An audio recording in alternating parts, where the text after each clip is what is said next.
Oh man, what a mess in Miami this week. The Cardinals just dropped 2 of 3 to the Miami Marlins, falling below 500 right after they're able to get above 500 for one of the first times in a while. We're going to break down the series, injury setbacks that we've seen, a lot of questions about Oli's bullpen management, all that and more on this episode of Deal on the Cards. Oh man, I mean, going into the series, I mean, you always knew a series loss was in the cards here. Speaking of dealing the cards, but it felt like, come on, like they just had a huge series against the Cubs. It's an opportunity to really put yourself above 500 and really beat up on the worst teams in baseball. They got one win and then two disappointing losses in this series where there's a lot of questions about how Oli Marmol has managed some of the games. Obviously, the offense one game produced big time, but for the most part continues to be a pretty disappointing part of this team. Andrew, though, let's start with those pitching decisions, though, because I know that's been a big topic on Twitter, big topic at X, whatever you want to call it, big topic among Cardinal fans is how Oli continues to manage this bullpen, and then specifically in this series, and I mean, dating back to the Cubs series, pulling some starters up seemingly early from games. Andrew, just kind of, I know you've been frustrated by it, especially. So let us know off top what you're thinking about that. Where's your stance on it? And let's talk a little bit through each of those decisions and how impacted this series specifically. Yeah, we questioned it last time with the early hook on Palante in the second game of the Cubs series. And we were like, that could really hurt the bullpen. And it kind of did in the Cubs series. Like you saw a lot of these guys get overworked. Helsley pitched in 2 of those games, didn't look very sharp. And we're like, the bullpen's starting to look like it might waver a little bit. It might not be as strong because like we're kind of using these guys a little too often. And then you have the game on Monday with Sonny Gray, and he's just completely lights out. Has a couple base runners in the 8th inning, I believe, and he's at 85 pitches. Like he could go the distance if he really needs to. And for seemingly no reason, you go to Jojo Romero, who's pitched in a lot of games recently. Oli came out, and sometimes he talks to Sonny and lets him stay in the game. This time, it was pretty clear that Sonny wanted to stay in the game, and Oli was like, nope, you're out. Jojo Romero is in to face Jazz Chisholm, who was like 2 for 2, 3 for 3 off Gray, which is... Yeah, and I believe he had a triple in his last at-bat. Right, but that was like a down-the-line sort of thing. It wasn't still. Yeah, but like I thought that was a pretty questionable decision. I would have let Gray at least face Chisholm. If he lets him on base, then there's maybe the worst thing he can do is make it a 1-run game. Romero comes in, walks Chisholm, gives up a 3-run homer to De La Cruz, was it? And the Cardinals have to go to extra innings, and it goes until the 12th, I think. And you just have to burn more relief arms. And they won that game. It was a good performance from the bullpen, from Dylan Carlson, Mason Wynn, all key parts of that win. But honestly, I think that decision might have cost you the second 2 games in the series, right? Because game 2, Lance Lynn just does not have it. And it's pretty obvious that he does not have it. He's giving up homers to the Marlins, one of the worst offensive teams in the entire league, maybe the worst offensive teams if the White Sox don't exist. And he has to keep going because the bullpen is so taxed from the past few games that you just can't really go to anybody else. And Lance Lynn has to go pitch into the 6th. And it's like, if you hadn't burned all of your relievers in game 1, if you let Sonny finish that out, you probably win game 2 pretty easily. You don't have to go to extras again. And then you have this disaster of a game today where Kyle Gibson is scratched. That's terrible. You're already down, but you're also down all of your relievers. Liberatore did a pretty great job, all things considered, given that he found out that he was going to start the game 5 minutes before the game started. So I don't really fault him for the 2 runs he gave up in the first inning. It was frustrating, but I mean, what can you really do about that? But you just burned all your arms, and the rest of the it doesn't work. So I don't know if it's fair to entirely put the blame on Oli for the last 2 losses in the series, but I feel like there were decisions that he could have made, having more faith in your ace who wants to stay out there, who has a reasonable pitch count to even go for the complete game in the 9th. There's no reason to do that, and it's really frustrating. But I don't know. Yeah, with each of those, I mean, I think when you look at each decision in a vacuum, I think it's fair to disagree with Ollie on pretty much any of them, but I don't think any of them were horrible decisions in the moment. Especially like, I mean, I'll go back to it. First Palante. I mean, we already talked about this, but Palante is literally giving up a Ted Williams, like the Hall of Famer, one of the greatest hitters of all time, slash line to right-handed hitters this season. And so when you look at where Palante was at, he was struggling. He is facing a right-handed heavy part of the order that had already done damage against him in the Cubs. Ollie pulled him, going to Roycroft. Roycroft did his job, but they induced 2 weak ground balls, but both of them he couldn't get outs on. It's really weird, but like, so the process worked there. And then obviously you tore into the bullpen in that game, but the offense only put up 1 run. So like, I don't really fault Ollie for that one. Sunday, obviously things went well. Monday, the Sonny Gray one. So you already kind of talked about it, but he'd given up 3 hits to Chisholm that day, triple in the last at bat. Also, it's Jojo Romero. Like, if there's a guy you trust to come into that spot and to do his job, it's Joe. I think he pitched in 2 of the 3 games in the Cubs series, and there was an emphasis on Helsley's not available. So if you're going to use Jojo, maybe save him for the 9th, right? So you don't have to. Yeah, but that's where Kittredge was going to be. So I don't think it's that big of a deal, especially because let me see what part of the order they're in. So yeah, it was a lefty, and if you get out Chisholm, you're fine. And then De La Cruz also has reverse splits, so De La Cruz is worse against right-handed hitters. But then, yeah. So I mean, I get leaving Sonny Gray in there, and I think I maybe would have done it, but Gray also kind of looked gassed. So like, it's always easy to pin it on later and to be like, hey, like. The decision didn't work, so clearly it's the wrong decision. And so that's where I'm just like, go ahead. Like, you can go back in our like texts, and like we were all live texting during the game. Even Sandy was traveling as live texting during the game, and I think all 3 of us were in agreement that was like before Romero even came into the game that was not the decision we would have made. And like, I don't know. I have an issue lifting your starter who's going strong with just like, what was it, 84, 85 pitches. And like the worst that he can do is give up a home run to Chisholm, and then it's a 1-run game, which I don't know. It's the Marlins. Yeah. Right? So the point I was going to get to is I feel like I wouldn't have pulled Gray there, but I don't blame Ollie for doing it because it made like the explanation and the timing makes sense. And to your point, if Gray does give up something to Chisholm there, you're not going to lose the game there, and you go to Romero. So it's like you trust him, and then you should trust Romero to get you out of it for some reason. Palante to give up the run there. So, or not Palante, Sonny Gray. So that's one where I'm like, you know what? I disagree with it, but I don't think Ollie well, obviously they won that game, but I don't think it's Ollie's fault they went 12 innings because they only put up 4 runs in the first 9 innings again. It's like this offense needs to get going. Okay, you turn the page to game 2. They actually get going that game. It's awesome, right? They put up 8 runs. 7 runs in the first 9 innings, which is great. And of course, right when I say they put up 7 runs in the first 4 innings of the game, I remember tweeting it out, like, pinch me. They don't score again until the 10th inning. So good job, offense. I mean, you should just stop tweeting during the games because last time you're like, oh, we're above 500, and then De La Cruz hits a home run. After the game. No, that was during the game. Oh, I get what you mean. You said we're above 500. I got you. Yeah.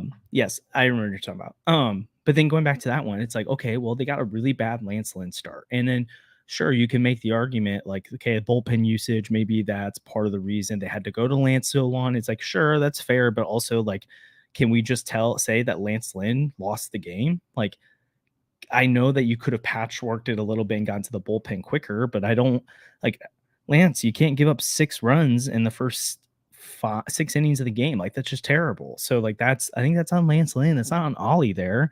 And then you go to the game today, and this bullpen, you've covered 12 innings, 10 innings, and then 9 innings in the first few games. So you go to extra innings a couple times. That wears the bullpen out a little bit too.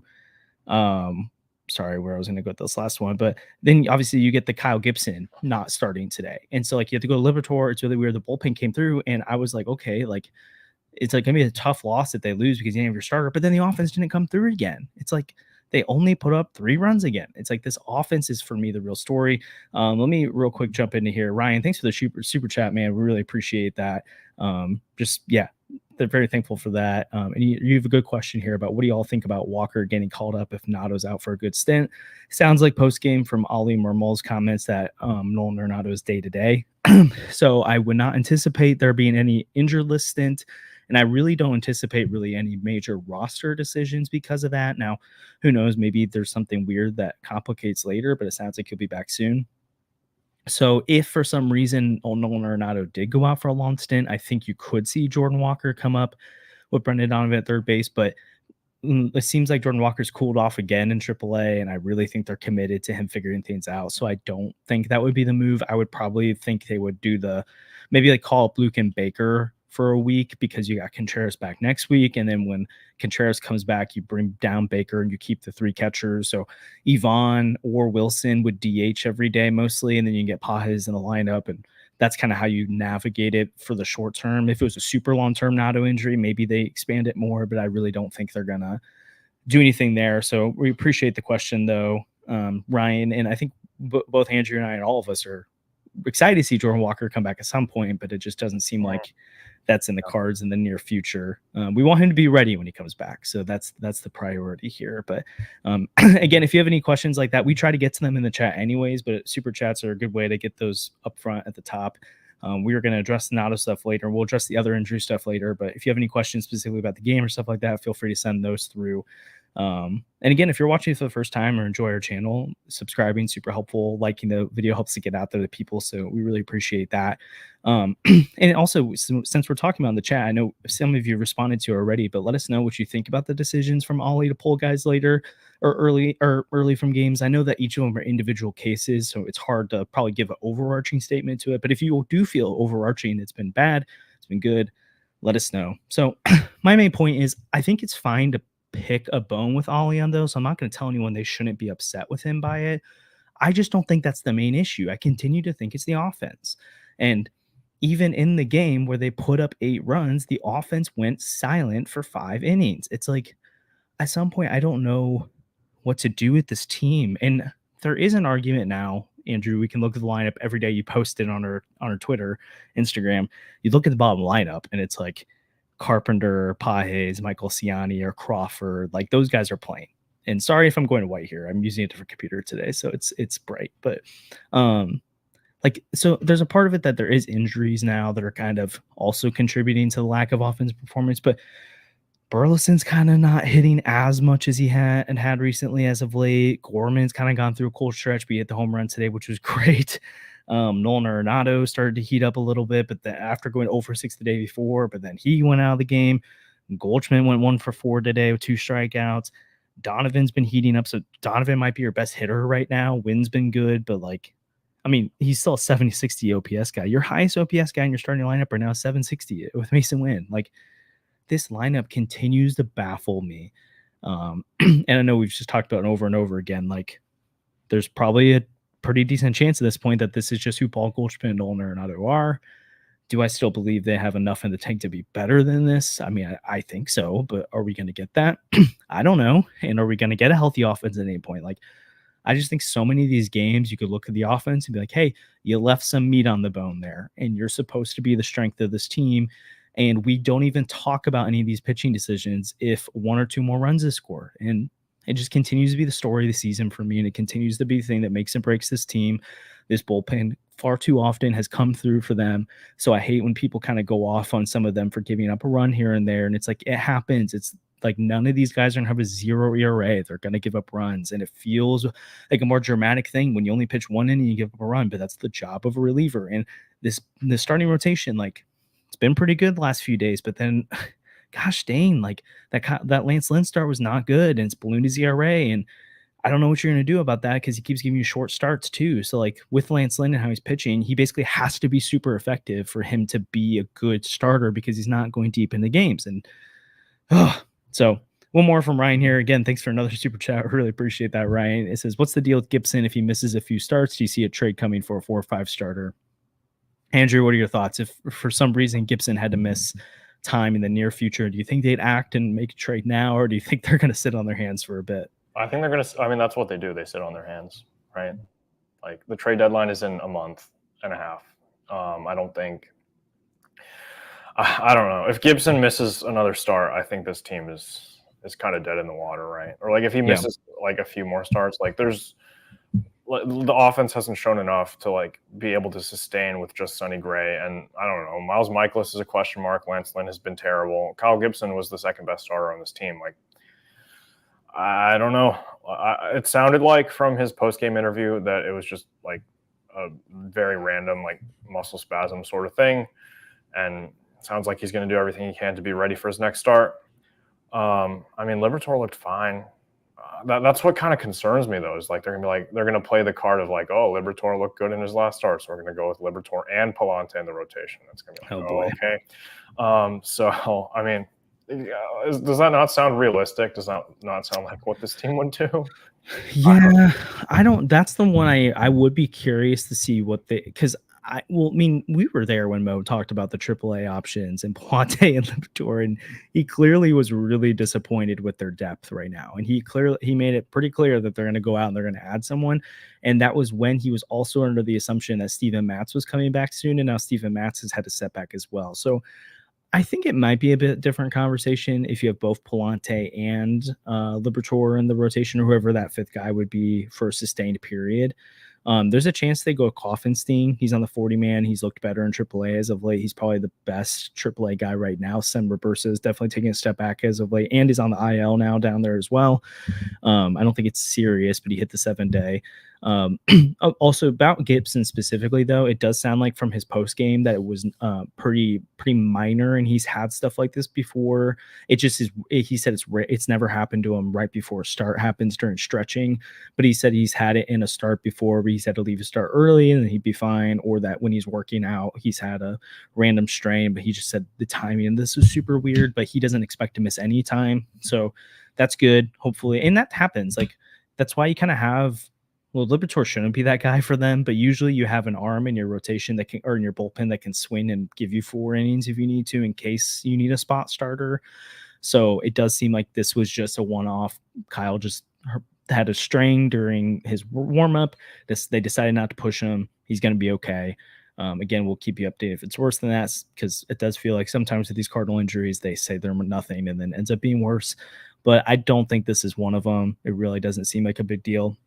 But Andrew, I do think it brings up an interesting point for us to talk through of, regardless if they're going to go out and add a guy now, what are they going to do in general at the deadline? Because we've talked about them, and Mo's talked about them adding a starter.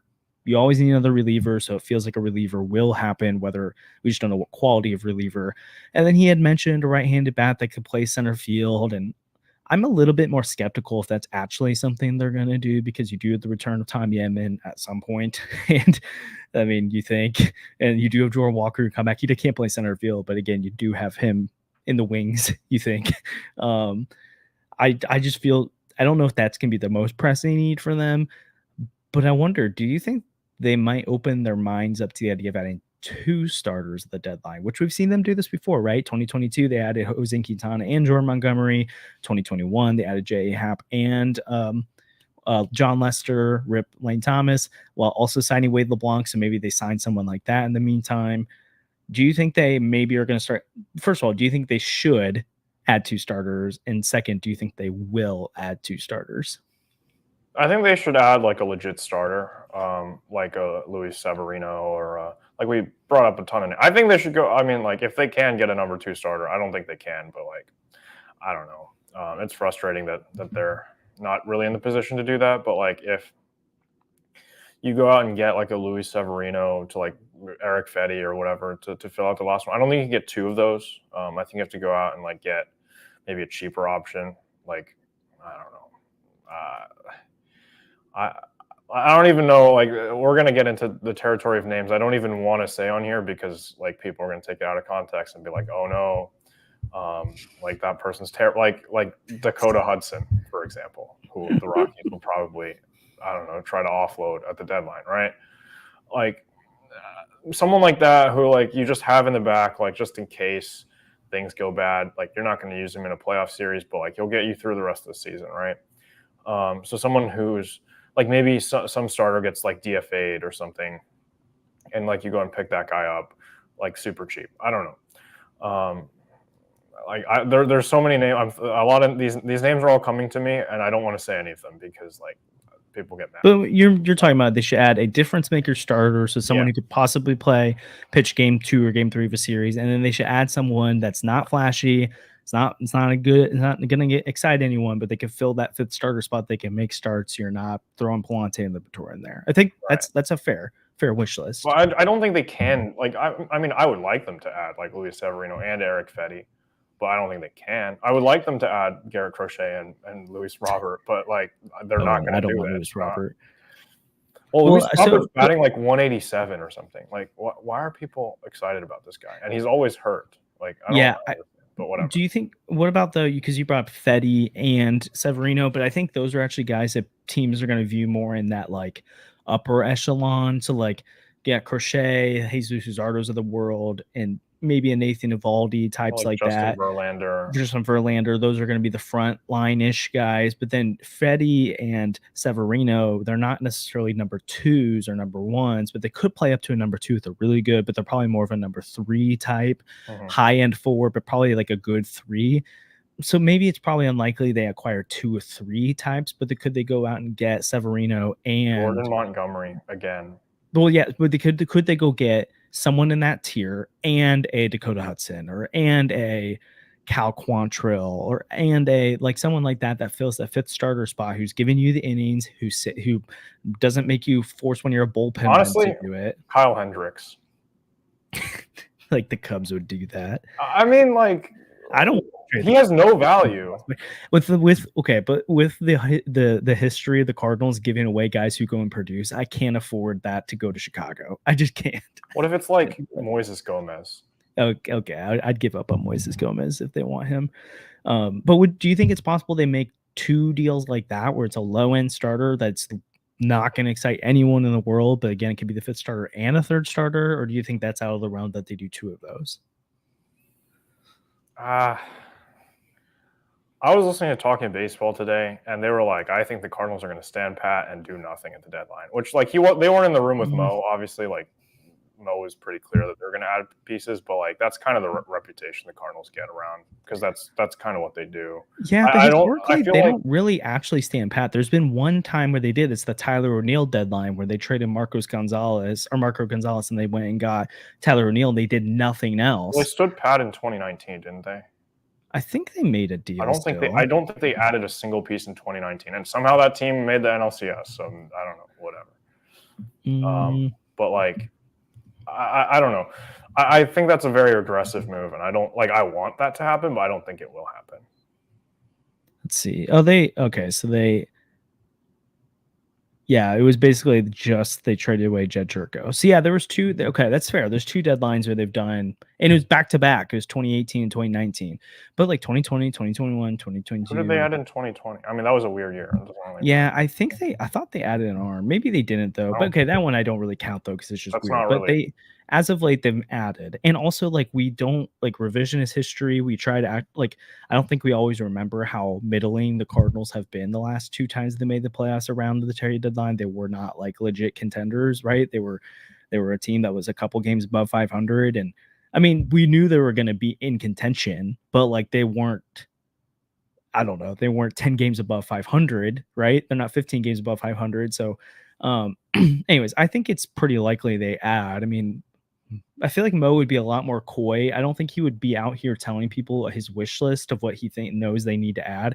I don't think he'd be so open about not trusting the AAA arms if his plan was just to go trust them.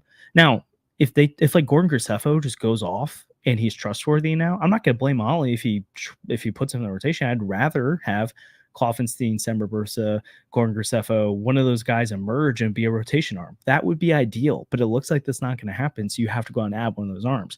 Same with the offense. Like if the offense starts producing and Jordan Walker's back and Will Contreras, Tommy Edman are back, then like I don't care if he doesn't add a bat because it's fine. They don't need to. It is kind of weird though that like my biggest concern is the rotation in terms of that 5th starter spot and probably more depth because of the fact that Lance Lynn's been struggling a little bit, and then also always the potential of an injury. But then the part of the team that hasn't performed is the offense. So it's like, in theory, you would think you need to add a bat, but I just don't see where you add that bat. And so that's where that whole conversation gets weird to me. I think I just think you have to keep preaching patience to the offense, and you live and die by it. Like, this is the group you have, and unfortunately, the only people you could upgrade over, you can't, because it's Paul Goldschmidt and Nolan Arenado, and you can't just move that salary. And it's just not like there's no way they trade Paul Goldschmidt at the deadline and try to contend. Like, they're not going to do that. And I don't see a Nolan Arenado trade happening anytime soon, so I don't think that's going to happen. So the offense seems kind of like you gotta use what you got. The rotation's the one where you can actually see upgrades coming. But it's like, I don't know. They're in a really weird spot, which is why I don't blame people for thinking they're gonna stand pat.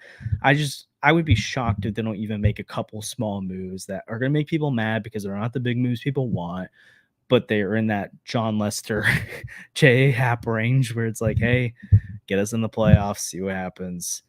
I don't know. So, and to be fair, again, it doesn't feel like this coming off the Marlins series. I'm not trying to tell anyone they need to believe this. But you make the playoffs. You do have Sonny Gray for a game one. You can win a game one, I feel like. With the way Kyle Gibson's been from pitching this year. Oli would pull Sonny Gray in like the sixth inning. But that's also kind of playoff baseball, though. I know, but like I don't think a single starter went 7 innings until the NL ALCS last year. I remember it was a big storyline that starters don't go deep. But anyways, but then you have the bullpen. It's like you don't really have to worry about resting guys in a playoff series. You can kind of go to your big three every single time. So I do think the fact they have such an elite back end of the bullpen in general, and then you also do have usually a good defense, and you do have a number one. And I think it just, again, the offense is going to make or break this. They could barely make the playoffs if this offense continues to be like this because of how bad the NL is, but then you truly have zero chance in the postseason. If this offense can look anything like what we thought it could, then I think they have a puncher's chance. And then if they make real moves at the deadline and the offense gets better, then it's still not a favorite, but it's not necessarily a puncher's chance either. It's like, oh yeah, you could see the Cardinals winning this series, but you'd probably pick the Dodgers. You'd probably pick the Braves. You'd definitely pick the Phillies, but I don't know.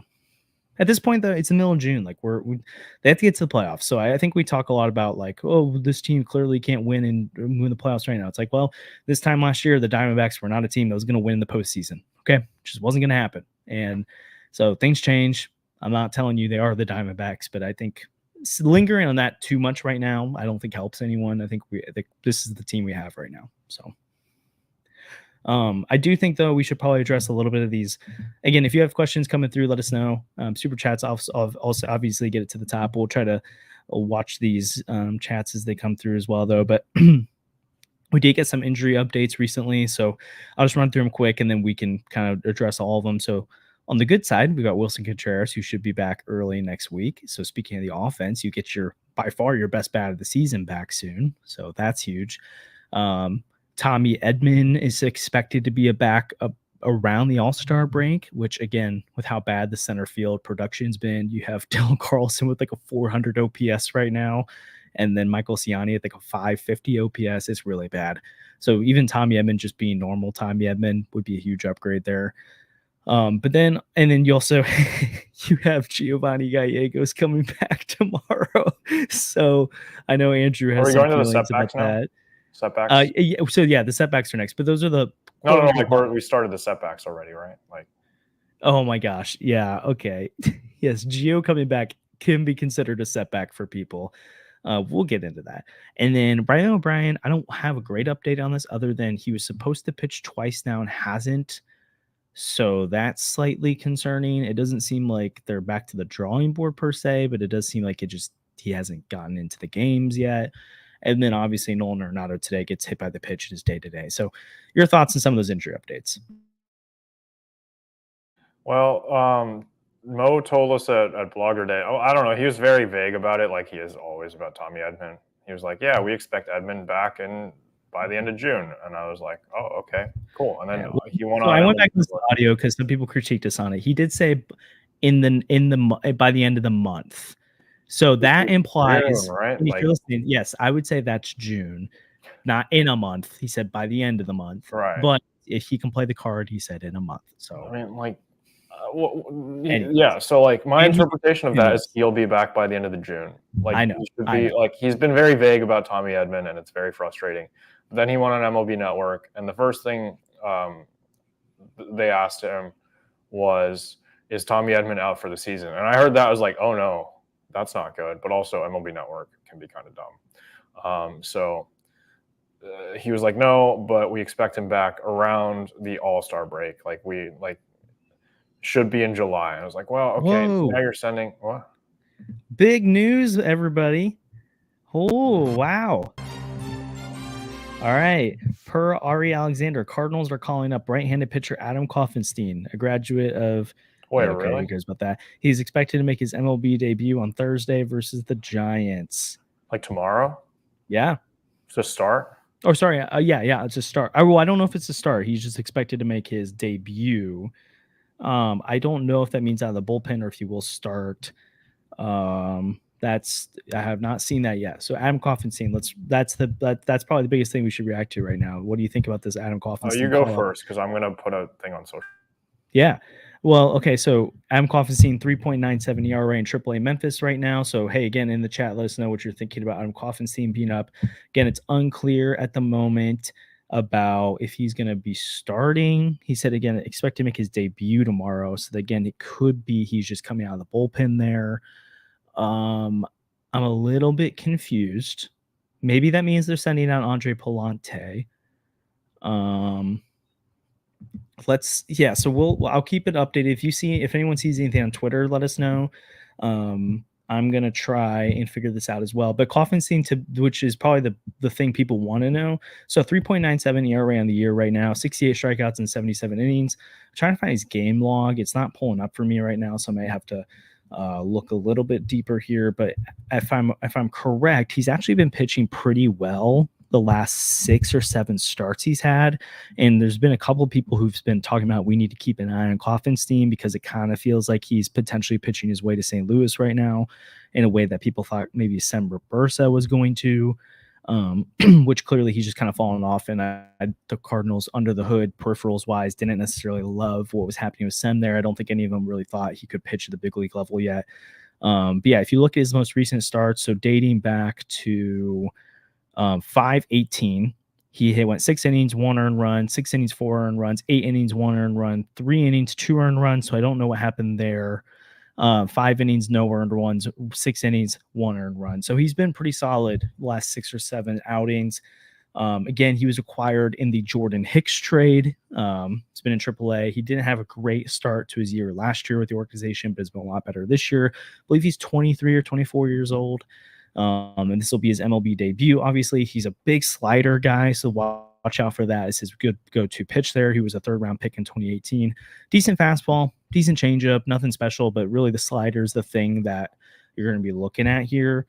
And again, this is a huge opportunity for the Cardinals where it's like, hey, if they can get someone to fill some innings for them that they can rely on out of their bullpen, that would be huge because they just really don't have that.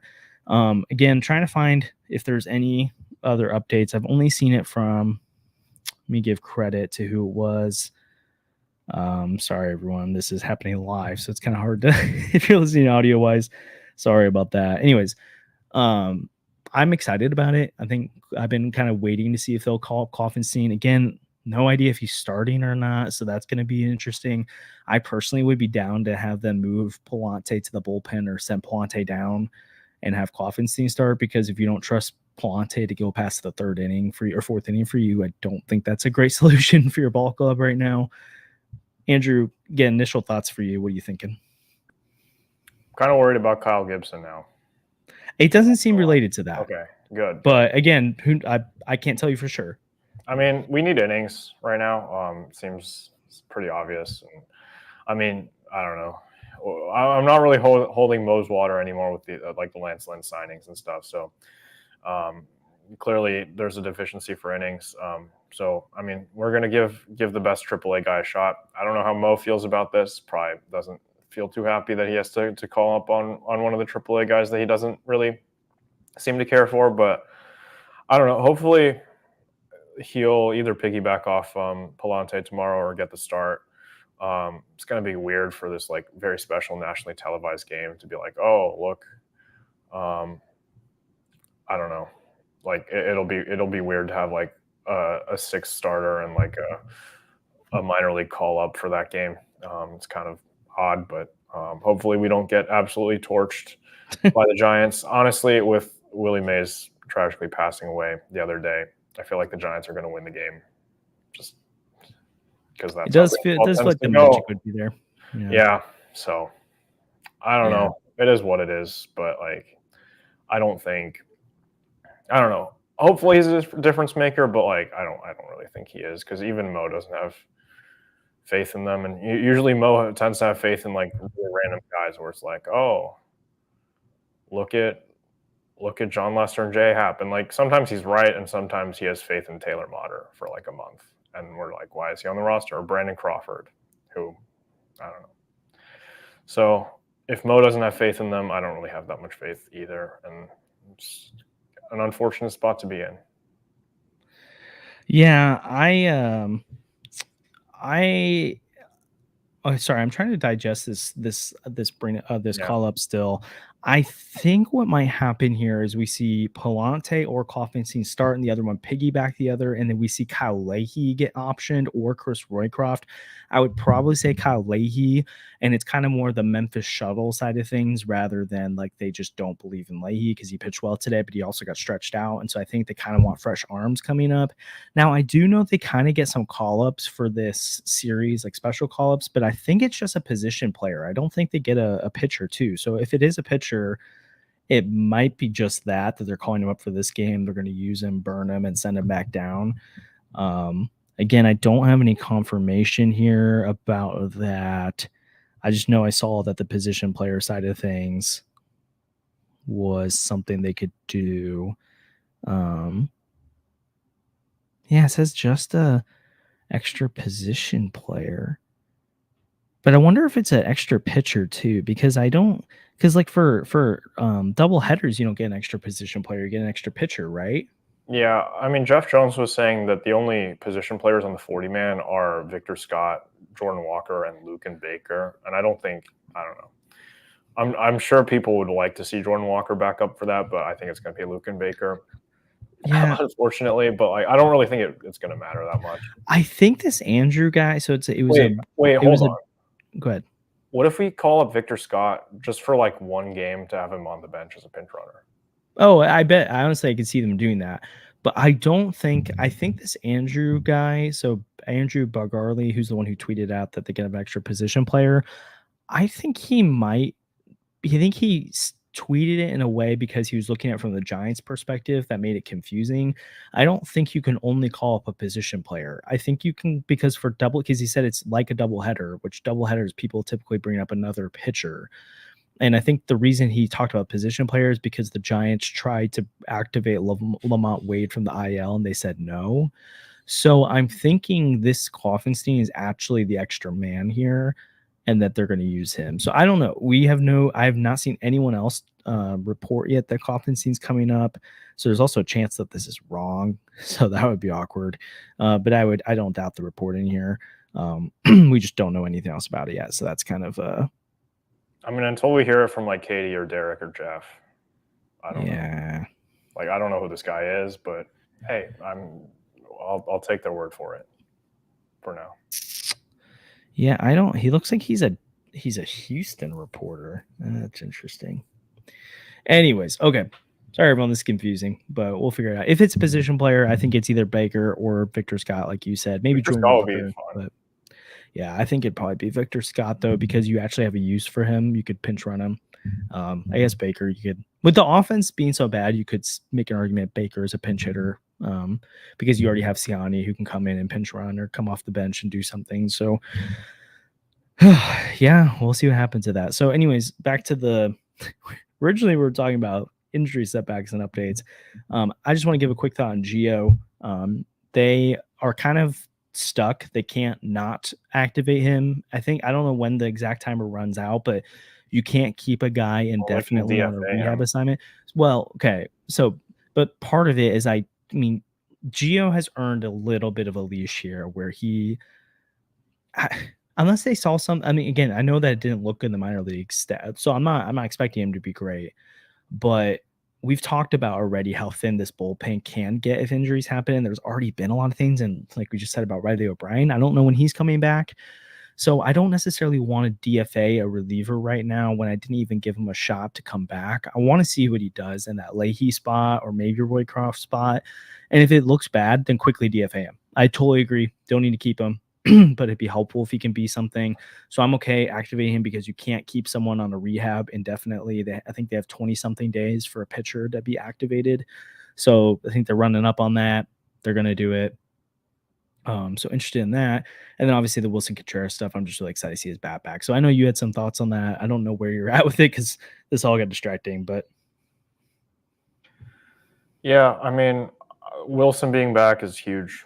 There's no way around it. He was the best player on the team for like the stretch, and it seems like we're kind of at a point where we do need that bat back in the lineup, right? Burleson was doing it for a little bit. Gorman was hot, but it seems like we need Wilson back just to do what he's doing or what he was doing earlier, and just bring some more energy back to this team, right? Because it seems like, I don't know, it seemed like the team didn't have a lot going for it these past couple games. Yesterday's game was a bit of an exception, but like Lance Lynn, come on, like we got to do better than that. But yeah, I don't know. I'm a little bit worried about Arenado.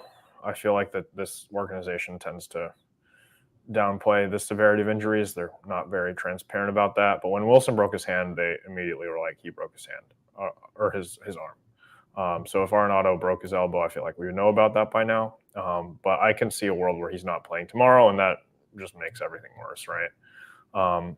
He's been kind of part of the problem. I feel like resetting for a little bit would help him, but at this point, I don't know. Just need to see the more production out of everybody. yeah, for sure. Also, so I'm just trying to keep up in the chat a little bit here. Got some questions about our confidence at Mo. Again, I'll help you out. Oh gosh, here we go. And there you go. I usually trade deadline wise, usually Mo makes pretty good moves. Like the Lane Thomas for John Lester deal will age poorly because long term you get way more value out of Lane Thomas you do John Lester. But then John Lester did the job; he got them to the playoffs, so there's that. But getting swapped Bader from Montgomery, a great deal. Swapped Oviedo and got Jose Quintana, which is a great deal. They got Jojo Romero for Edmundo Sosa. I'm blanking on a lot of stuff right now, but they made some good selling moves last year. Usually John Mizek does a pretty good job at the deadline. I don't think he's going to make a swing and a miss width-wise necessarily. And then I just don't think he's around much longer. It seems like this is maybe his last season, and he's going to move into a different role operations-wise. So you can go check our interview with Jeff Jones, and toward the end of that, he really addressed that if you're interested in that. Andrew, I do think, though, we should talk about who do you think fills in at third base if Arenado does miss any time? I think it's Donovan. I feel like that's pretty obvious because you have Donovan at third, Wynn at short, Gorman at second, Goldschmidt at first, and then whoever, Carrera, Pajes, Contreras, whoever you want, a catcher, Burleson in the outfield, Ciani, Carlson, and then I don't know, Carpenter as your DH. That's terrible, but that's what we got. So, yeah. I think it's definitely Donovan if it's more than a game because they can't have their other shortstop option playing every day. They kind of need to, and also I just don't know why you want Brent Crawford playing every day. I mean, I'd rather see like Carlson than like Fermin. At this point. And they don't really. I mean, Fermin hasn't played any shortstop yet, right?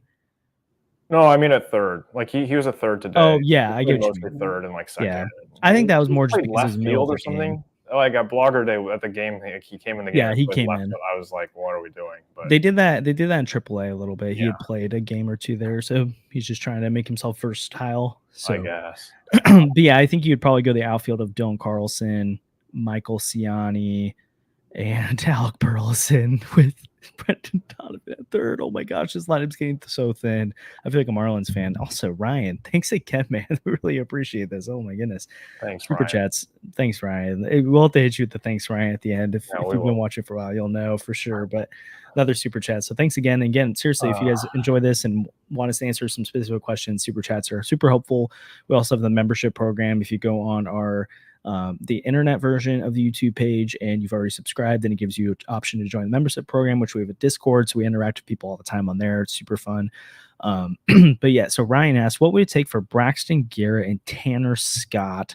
Not sure how much control they have left there. I believe Tanner Scott is an impending free agent, so again, not a lot of control there, but he is a really good reliever, so it's not going to come cheap at a deadline. Braxton Garrett does have some control. I believe 3 or 4 years of control left still. I know he hasn't been great this year, other than, of course, the start against the Cardinals, because that's how it always goes. I don't think he would be the most expensive pitcher in the world, but I don't think necessarily these are the two guys they would target. Andrew, let me know if you think differently. First, because Tanner Scott's a lefty, and I don't really think they need another lefty. I think they just kind of need another right-handed option in that Fernandez range. I don't think they necessarily need. I mean, it would be awesome to get another shutdown guy. I don't think they want to pay up for that this deadline. And then Braxton Garrett, a lot of the cost is going to come from the fact that he's cost controlled. And I think if they're adding a starter, they need to prioritize like talent level and immediate impact and lesser control to bring the price down, rather than a guy that you're hoping progresses back into the guy that he was. Andrew, what would you think about, what do you think the price point would be, and do you think this is something they could pursue? I mean, Braxton Garrett has been terrible this year, aside from his one start. So I think, and I think the Marlins think of him pretty highly, because I think so too. Threw a lot of innings for them last season. He's still in the rotation, even though his numbers have been bad. And I'm sure other teams will be calling them for their arms. And they need arms to honestly just to fill the rest of the season, right? Like they can't just get away with half their rotations on the IL.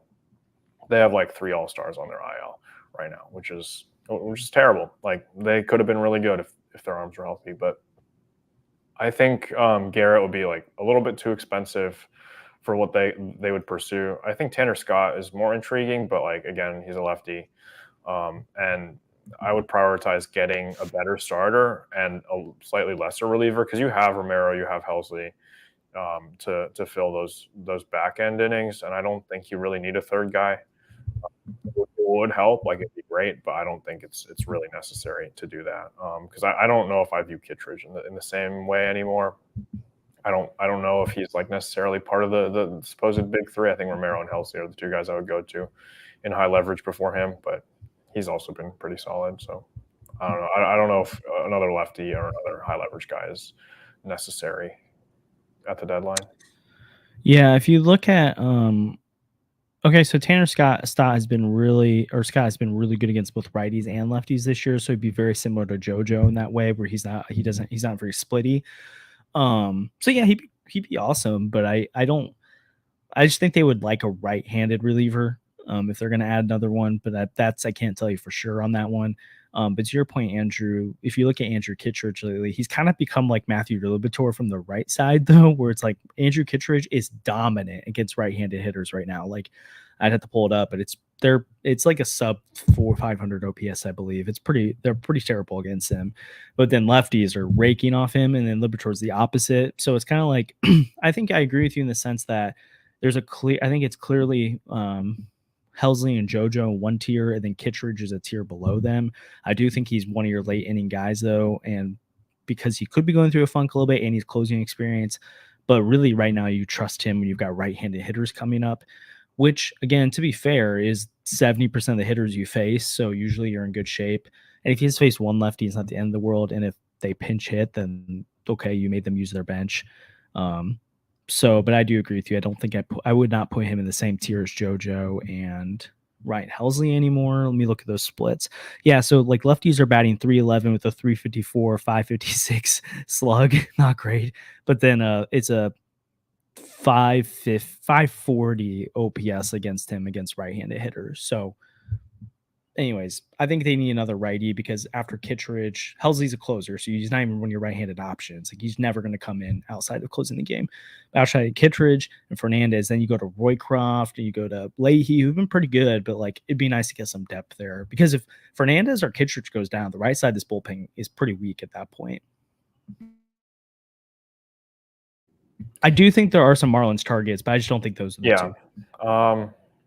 I don't know. I think the bullpen does need an addition. Tanner Scott would be great, but he might be a little bit too expensive as well. There's going to be other teams that are looking for a guy like that. I'm sure he's moved at the deadline, but I just don't know if the Cardinals are where he would end up. Agreed. Yeah. So other than that, fun game tomorrow, obviously with the Rick Field game. So really excited about that. I think it'll be a really cool way to honor the Negro Leagues. We haven't talked about this at all. Maybe we briefly can talk about the end. Let us in the chat. How did you feel like when you saw, I mean, it was about a month ago, I think, when they integrated Negro League stats into the official baseball Facebook rank or leaderboards, I believe. It's like Josh Gibson's like a leader and a bunch of things now. And at first I was kind of like, I didn't know how to feel about it at first. It just seemed kind of odd. And I just, mostly because I didn't know it was coming. It's not like something they'd heard rumblings about, it just kind of happened. But then I was like, this is really cool because like you pretty much anyone who's come over from the Negro Leagues either got better in MLB or was about the same. Like it's not like it wasn't like the KBO or something like that, where it's like some guys work out, some guys are terrible. And it's Josh, in like 100 years, James Nail is actually going to be the all-time ERA leader or something. Could. But like, so like to give the respect to Josh Gibson, to give the respect to names like that never got their shot, I think it's really cool. And so I'm really glad they're going to be able to honor the Negro Leagues. And it's also like, it's just something I'm not super familiar with, honestly. And so Bullet Rogan.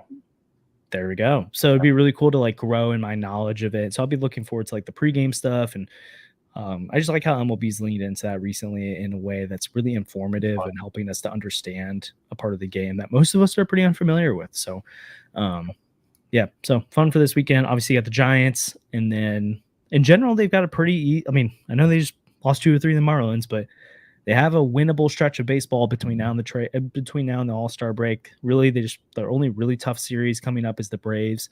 Other than that, it's a lot. I mean, we beat the good teams and we lose to the bad teams. That's just what happens, right? We split with the Rockies. We dropped 2 out of 3 of the White Sox. This is just how it goes. So I wouldn't be surprised if we I'm not even going to say it. I'm not even going to say it because when I say things like that, the opposite happens. So we're going to get swept by the Giants this weekend, and we're going to get swept by the Braves, and then we're going to get swept by the Reds. And that's just how it's going to go. And Shohei Managa is going to win the National League Cy Young. To be fair, most of us as Cardinal fans have never watched a true 500 team, at least recently.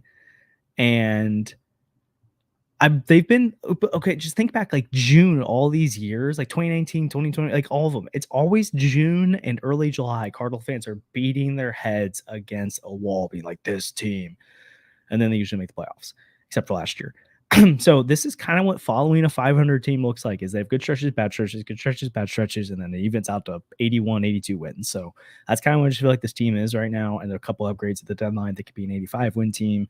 And luckily for them, the bar for entry to the National League playoffs right now is like 80, 81 wins. So again, Ryan, oh my goodness, man, another super chat. We really appreciate it, man. Oh gosh, thank you. Seriously, we're just laughing because it's like, it's too kind of you, man. Seriously. So we really appreciate it. No question this time, but where the heck is Sandy? He's always missing. Sandy's on vacation in Europe, so it's like 1 o'clock in the morning over there. And we didn't address it. We should have done that. Yeah, well, we do this every time when one of us is missing. I don't feel like we address that you just like act like it's normal that it's just the 2 people there. But thanks, Sandy. So yeah, Sandy is enjoying himself in Europe. Apparently tried to get on with us, but he can't find a quiet space. So at midnight in a hotel in Prague, what a time. So yeah. Hey, maybe you'll make the Czech World Baseball Classic team and strike out Shohei Ohtani. You never know. You never know. So we've got some we'll have some more guests on pretty soon here too, which is really exciting and fun. We always like getting some of the writers and players on and talking shop there. So again, first time you've been watching and you haven't subscribed already, again, it helps the channel a ton. Let people know. Oh man, we got another super chat. Thanks, Canelo. Is it Canelo or Nelio? Canelio? let me know if I'm saying it right. I'm gonna say Canelio is how I'm gonna pronounce it here. Really like your show. Enjoy the good work. We really appreciate that. Again, we love what we do with this. I know we both and Sandy right at Redbird Rants, but then we also do this on our own time. So again, we just love it. We appreciate it. So any support you guys can give is super helpful just for the time investment. I know Andrew puts a lot of time in, especially with the social media editing side of things too. And so too kind. We really appreciate that. If you want to support the channel in a different way, especially to gain access to a ongoing Cardinals chatter community, you can join our Discord for $1 a month, and that's on over at the again, the easiest way to do it is go on your web browser on the YouTube channel. If you're already subscribed, then it gives you the option to join the membership. Again, just $1 a month gets you in there. And we have chats like this where Twitter, I mean, you got the character limit, but you also got like like just the trolls. And I really like ours because we don't all agree, we don't all see eye to eye, but there's good conversation in that Discord. So it's fun to like have stuff like that. So it's an old nickname from college. That's fun, Cornelia. So we'd love to see you again in the chat here soon. Ryan Kloss, we should go on some radio shows soon. So which I get asked to be on, I can't really just jump on that. But I did radio last summer at the trade deadline for one of the ESPN shows. That was fun. But so yeah, we'll see. Anyways, so Andrew, anything else off the top for you or off the back end? Yeah, no, I appreciate all this support, all the super chats. It's great. Helps us keep running, keep us going, even if the Cardinals are playing tough. So, like it helps. We appreciate it. And yeah. Yeah. Also, stay tuned. I'm putting this on for myself. I'm saying it out loud so that I get it done. But we have a fun opportunity to cover an event coming up that we want people to. I'm trying to say it discreetly so Andrew knows what I'm talking about without saying it out loud yet. But we had an idea of something we wanted to do that I don't think we've ever seen done before. And there's not really been a reason to do it when covering the Cardinals, but this time I think there will be. And so do you know what I'm talking about? Okay, you do. So stay on the lookout for a special episode announcement at some point here. We got to get some details around it, but we're going to do it and it's going to be really fun. So stay tuned for that. It'll be early, mid-July. So I think you should know what I'm talking about at this point. Yeah, we're going to watch all 7 All-Stars play in the All-Star game. It's a day before that, I think. But do we like tennis? I like playing it kind of, but I'm not I don't follow tennis. Andrew, do you follow tennis? No, it's fun though. It's kind of one of the things. I'm so invested in the baseball that it's hard for me to get really invested in other sports. I'm a big Chicago Bears fan. I like the NFL, so I follow the NFL, but not like to the extent of baseball. And then basketball, I mean, I just enjoy the sport. I don't have a team anymore. Like I guess the Bulls, but not really. So thankfully I'm a St. Louis Cardinal fan, not a Chicago Cub fan, but that's where I get in other sports. The Cubs would be in shambles right now. Dealing the Cubs. Oh my gosh. Yeah, seriously, if you're listening right now, just go look at Cubs Twitter. It's hilarious. It feels like what I will say is recently it started to feel like what Cardinals Twitter felt like in late April, early May. Now it's starting to feel like 2023 Cardinals Twitter. It is ridiculous how crazy upset they are right now, and their bullpen blowing all these games. It's hilarious. And Ryan, again, man, we really appreciate it. Seriously, what are the odds on us making the World Series? I'll let Andrew go first because I want to give the optimistic take at the end. You give a 0? Because a 0. The Cubs are going to trade Shota Imanaga, and that guy, he might get. If the Cubs like, how does that make the World Series? No, I'm just alluding to the. I don't want to comment. Okay, fair. Andrew is the reverse jinxer, so he's not going to comment.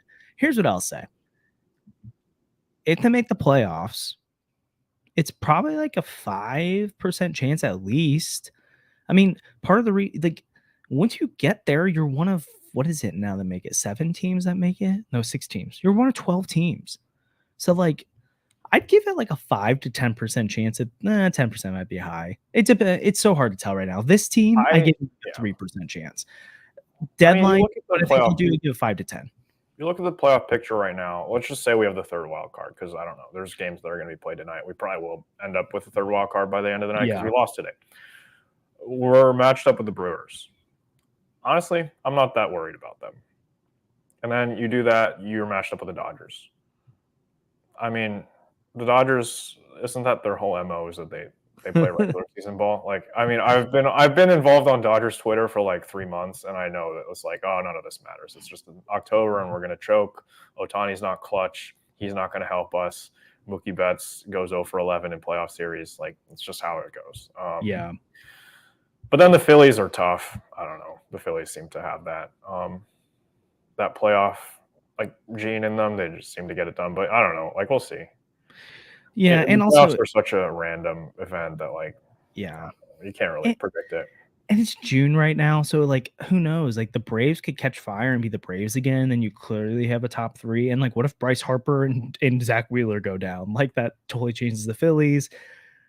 So I would say if the season ended today and they were in the playoffs, I give it like a 5% chance to make the World Series at least. Actually, maybe a little higher because again, like you really just like the only 2 teams I'm truly like those 2 teams will for sure. Like I would be like, I'd be shocked if we beat them is the Dodgers and the Phillies.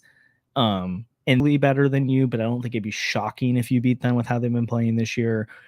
And then Milwaukee, I'm not scared of necessarily. Like they're better than you, but I think I could pick the Cardinals in that series. What would the other 2 wildcard teams right now be? The Padres and then the Braves.